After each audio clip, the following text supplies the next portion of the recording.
Hello, and welcome back to the Commerce Collective podcast. Today, we have Walmart Connect joining the show, and we're talking about one of the biggest challenges facing marketers right now, which is how to understand what is actually driving growth when the consumer journey is more fragmented than ever.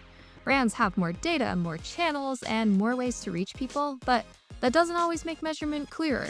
Walmart Connect is working to give brands a more complete view of how consumers discover, consider, and buy, and you'll have to listen to the rest of the episode to find out how. With that, let's meet our guest. Hi, my name is Jon Gibbs. I run the Media Insights team here at Walmart Connect. We are in charge of helping our suppliers, those advertisers that sell products at Walmart, make the most out of their investment on the Walmart Connect platform. We drive consumer insights and measurement on the platform using our first-party data as well as third-party data, connecting the whole customer experience together. I'm curious, how many times a week do you find yourself shopping at Walmart? I live in New York City, so a little less frequently than you would think. If I lived outside of New York City, it would be daily. For sure. I'm currently in Minneapolis, but I spent a few years prior to this in Bentonville, Arkansas, and you can bet that I was at a Walmart pretty much daily. I hope you went to downtown Bentonville. It's pretty cool. Yes, that's a nice store. That one's pretty nice. Today we're talking all about measurement because who doesn't love measurement? And I think measurement is one of those topics that obviously every marketer cares about, right? But it's also one of the hardest to get right. And data is not always connected in a way that helps brands understand what is actually moving the business. And as consumers move across more channels, devices, and shopping environments, that picture only gets harder to really piece together. And everybody feels the tension there. So we're going to start with question number one, which is marketers have more data than ever, but many still feel less certain about what is actually driving results. Why does measurement, in your opinion, feel harder right now? Well, to some degree, over the past, say, 10 years, measurement has regressed. We had a mechanism to measure most online media through a variety of connections, including cookies and other types of ways that we use to connect user data.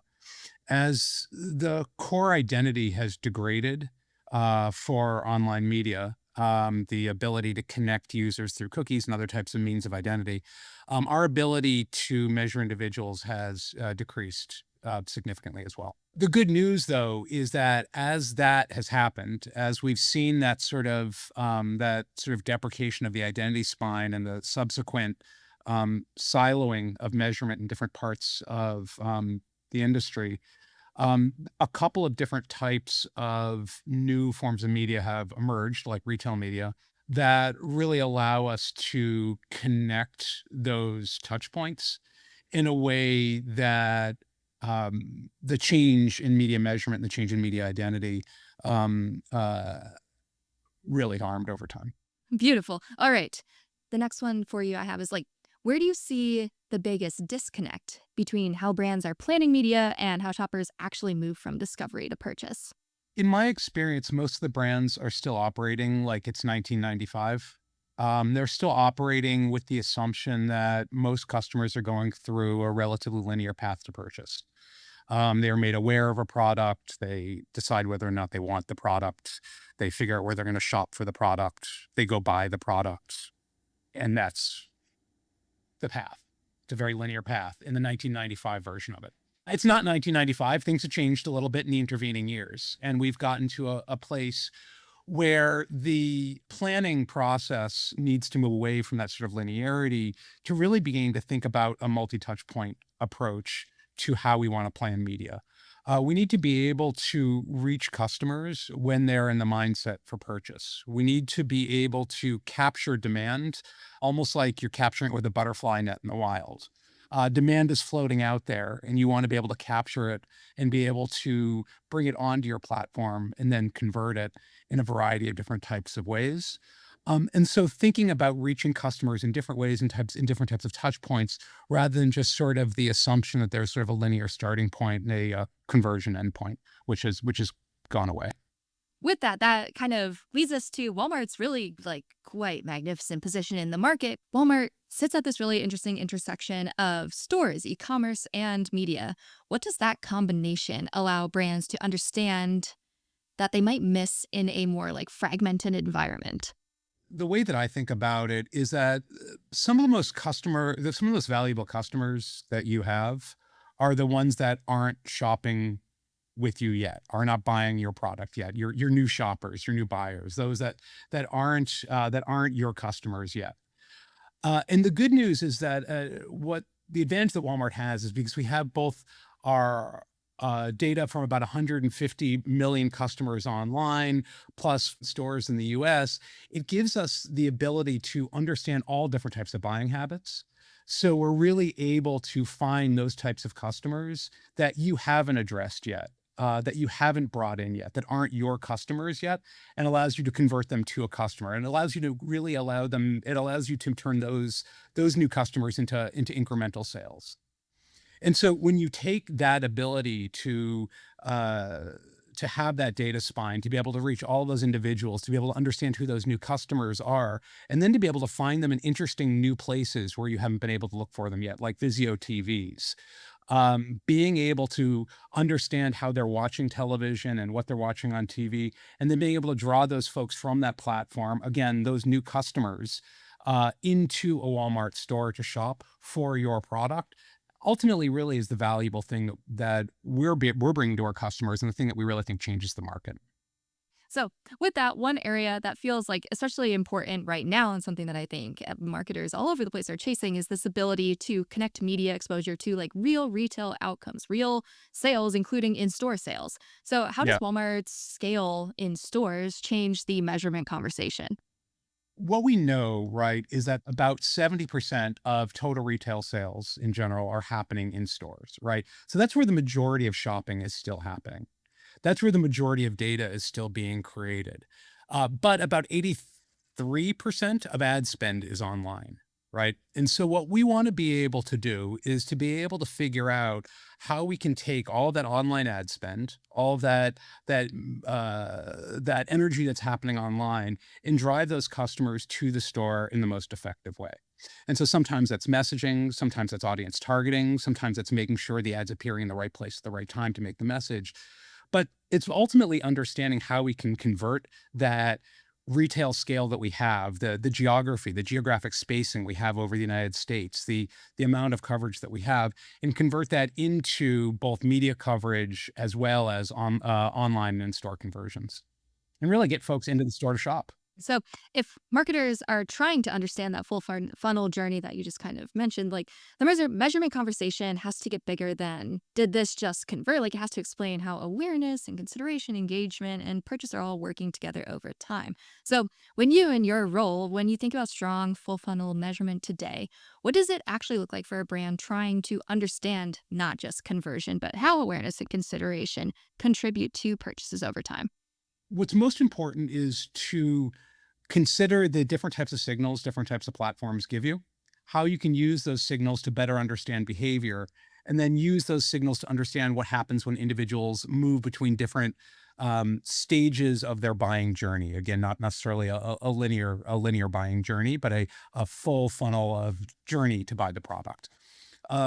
So, for example, when you're thinking about something that's truly full funnel, the first thing you want to understand is reach, specifically the incremental reach that the campaign itself is having over your standard media. So one of the things that we want to be able to understand is looking at CTV, how much incremental reach, for example, is CTV or a CTV campaign generating over what would have been a standard linear campaign, a standard TV campaign. So how are you getting that new audience? Then once you figure out how you've gotten that new audience, what's that new pool of demand that you've been able to sort of capture in the wild?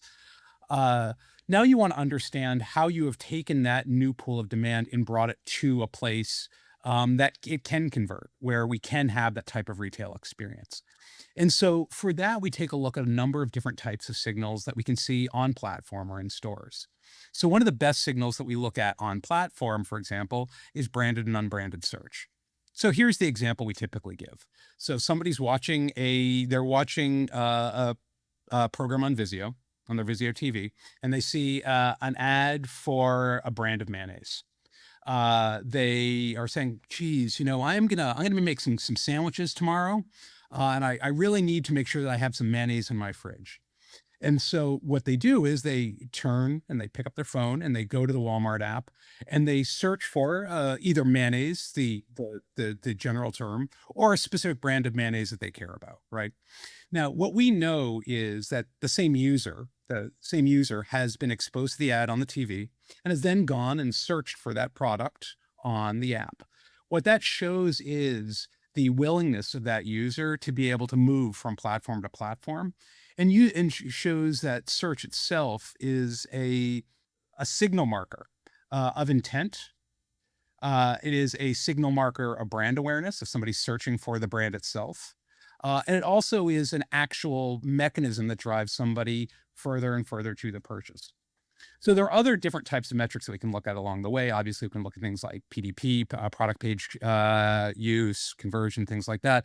But understanding how to use those type of secondary signals, we found to be really, really helpful. When we're taking a look at the impact that CTV has on search, and understanding that part of the user journey, we see some really powerful metrics that come out of this. Advertisers saw an average 28% increase in brand search terms among CTV exposed audiences compared to the same audience pre-exposure. And they saw on average a 30% add to cart increase compared to the same audience pre-ad exposure. So what we do see is a very strong connection between the CTV exposure and the behavior we're seeing, showing that this connection is important, that we're having sort of from an identity standpoint, but also there's a true behavioral connection between the platforms, and we're seeing true impact on the platform itself from the CTV advertising. I love it. The proof is in the pudding, and you've Indeed. got the stats to show it. Another piece of this whole kind of full funnel, since we've been talking about full funnel puzzle, is creative. Like, if measurement can now tell us more about what people saw, what they engaged with, and what they did next, then creative is not really separate from performance anymore. It becomes a measurable driver of like the business outcome. So Cannes has just wrapped up. So of course I want to ask about creative effectiveness and how creative ties to measurement. In a more measurable full funnel environment, how should marketers think about the relationship between the creative itself and the business outcome it drives? When we start talking about creative, we start talking a little bit less about conversion. We start talking a little bit more about its friend, attention. So attention is very important when we think about the efficacy of creative. And it's important to think about not just was the creative itself rendered, but did it drive attention with the user, drive engagement with the user? Was the user itself, did the ad move them in a specific way? It's been said in the past that creative has a significantly higher impact than media does. I'm not sure if that's necessarily true anymore, but we do know that good creative does go a long way in driving user behavior. Now, the other thing that we know is that users are expecting increasingly personalized content, optimized content for them. Every media format they touch is created for them now. Every agent they use is created for them. Social media is created for them. And their expectation is shifting to the place where advertising is also created for them. And so as we get into a world where we're slicing our audiences thinner and thinner and thinner and thinner to get higher and higher efficacy with the type of data that we have, we want to make sure that we're getting as much value from that investment in those really, really, really premium audiences. And so the way that we need to do that is make sure that we have creative that really works with those hyper sliced audiences. Now, the only way that we've seen, or the most effective way that we've seen to be able to really slice up creative that way, is really finding different types of AI tools that help marketers scale customized creative just more effectively across these different types of segments. And then being able to optimize that creative as needed in flight or dynamically to be able to make sure that those ads are really speaking to those very, very, very tight customer segments that we're talking to. We believe quite strongly that the more tailored the creative is to the audience, the more effective the entire campaign will be. And the AI tools that we see coming out now to create this sort of hyper niche creative will go a long way in getting us there.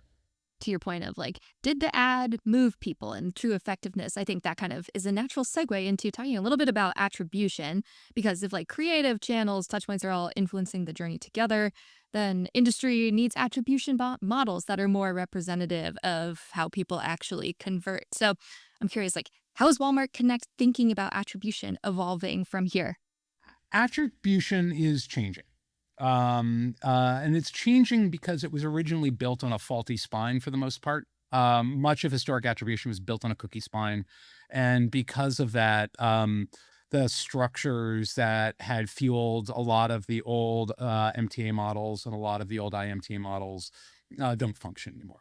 But what we see is attribution is evolving towards a more unified and representative view of how customers actually engage and convert across channels, devices, and touch points.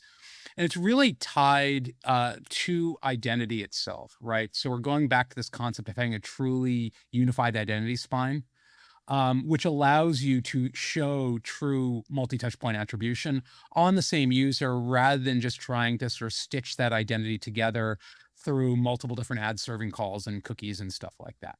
So the customer journey isn't linear, like we've talked about. Measurement needs to reflect that complexity without losing clarity. At Walmart Connect, we're simplifying the fragmented data environments we have, while we're still trying to provide the level of granularity that our suppliers need to be able to go to a deeper level. And there's a bunch of different ways that we are doing that in terms of data provisioning, and we're working with our suppliers to get, for example, views of their data down to the store level through Scintilla, a product by Walmart Data Ventures. This helps advertisers understand not just what drove outcome, but just the different touch points that and how those touch points work together to get them there. Right. It's one thing to understand the math that on a fractional attribution, search got 85%, CTV got blank percent, this media line got 7%, et cetera, et cetera. I could just keep listing numbers off. It won't be helpful. They won't add up anyway. But understanding why the customer is going through that path, what is the need state that path is fulfilling for them, and what is the information they're receiving along the way, helps marketers and helps Walmart be able to engage more deeply with those customers in new and innovative ways to make sure they're getting the value out of both the shopping experience and the advertising experience they need. Traditional attribution models don't do that. You need to be able to really understand the identity of the user, be able to understand all those media touch points as they come in, and then understand their literal path to purchase along the way, like how they get from A to B to C to D, and eventually understand why. And when you tie that all together, that's far better than the old MTA models that we used to work with. To bring this all together, we've covered an incredible amount of stuff in the last 25 minutes. We've talked about fragmented signals, retail media, stores, CTV, creative effectiveness, and attribution. Wow. I'm going to wrap us up with, if you could get marketers to make one change in how they approach measurement over the next year, what would it be? Okay, so we have the same problem we've always had. We have too much data. We have too many metrics. We have too many things. And those things change, the metrics change, the data changes, the tools change. But marketing and advertising over the past, let's say 30 years has been a very, very data rich space, and has been a very metrics rich space. If I can make one change for advertisers to make in the next year, particularly when working with retail media, it's make some choices. Make some choices in terms of the metrics that you want to use. Make some choices in terms of how you want to prioritize your approach to measurement. Make some choices in terms of how you want to stack your KPIs most effectively. It is amazing how often you'll walk into a meeting with incredibly smart suppliers, very, really, really smart marketers. And they'll sit down, you'll say, okay, what do your KPIs look like? And they'll put down 15 things in front of you. And they say, we need the campaign to do all 15 of these things. You say, that's fantastic. And also totally impossible.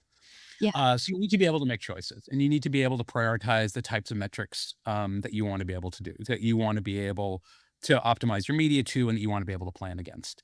And the amount of data that you have, the amount of tools you have, the amount of AI you have doesn't fix that problem. If anything, it complicates it. Now, the way that you get there is the other change that I'd like advertisers to start making, which is start asking more of the right questions. Now, a lot of the questions that we will get is, why did my return on ad spend drop 1.5 points? That's a fine question, but it doesn't really get to the heart of really what we need to be answering for our suppliers. We really need to be able to understand what is the actual outcomes they're looking to generate from like a GMV standpoint. What are the number of in-store sales they want to be able to generate from that? How do they want the media to drive business results? Like, what is the role of media for them in the customer journey, in talking to their customers? We want them to ask how different touch points actually influence the outcomes they care about. Not some type of fractional distribution, not I should put a little bit more spend here, a little bit more spend there. That's good too. We like a little bit more spend here. However, we really want to help them understand. We really want to work with them to understand why those things worked and which worked and how. Because if you don't understand that, you're just shifting media allocation around. You don't really understand why your dollars are working, and you're kind of operating in a blind black box. And then finally, the main question that we want everybody to be asking is how they can optimize their future media investments more effectively. And so what that really means is not looking at the incrementality at the end of a campaign necessarily, although that's a good metric, but looking at the long-term or long-time or lifetime customer value of an individual shopper and how you can move that with your advertising and with your marketing. How can you make that customer that's only buying a 6-pack of your soda this week become the person that's buying 3 6-packs of 2 different brands next month? How can you change that shopper behavior and those types, their attitudes in the long run, not just with this campaign? If we start asking those types of questions rather than why is my ROAS down 1.5 points, I think we're going to be in a much better space as an industry. Hey, we love consumer long-term value over here. We talk about it a lot. But yes, I love that. And I also love the make some choices. That's one of my life mottos outside of work as well. You don't know what happens unless you just make a dang choice and see it out. Experimentation is our friend. Yes. We at Walmart are big fans of experimentation, and that's all about making choices. And that wraps us up for today. The path forward isn't just more measurement for the sake of measurement, but a more connected, intentional view of what's truly driving growth, and Walmart Connect is in an advantageous position to help marketers get there. Thank you to Jon and Walmart Connect for all of the insights. I've been your host, Emma Irwin, and we will see you next time.